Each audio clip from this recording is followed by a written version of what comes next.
শুনতে পেলাম বাংলাদেশে 5টা ব্যাংকে নাকি একটা টাকাও যায় না রেমিটেন্স।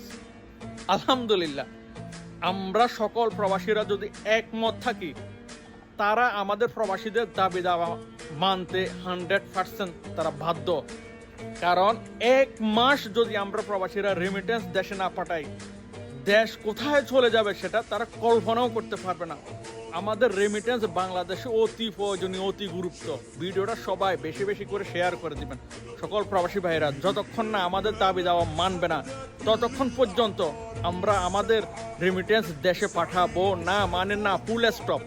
ভিডিওটা সবাই একটা শেয়ার করে দিবেন। যারা আমাদের মোবাইলে হাত দিয়েছ, যারা মোবাইল ব্যবসায়ীদের পেটে লাথি মেরেছ, যারা সিন্ডিকেট করেছ, ক্ষমতা আছে যাওয়ার আগে এই সিন্ডিকেট প্রবাসীরা তছনছ করে দিবে। কি অবস্থা, কি বুঝলেন?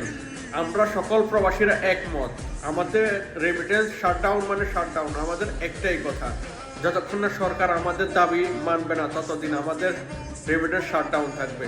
আহমেদ রিয়াজ ভাই যেটা বলছে, ব্যাংকে এই মাসের ব্যাংকে একটু হিসাবটা মিলিয়ে দেখিয়ে ভিডিওটা সকল প্রবাসীরা একটা শেয়ার করে দিবেন।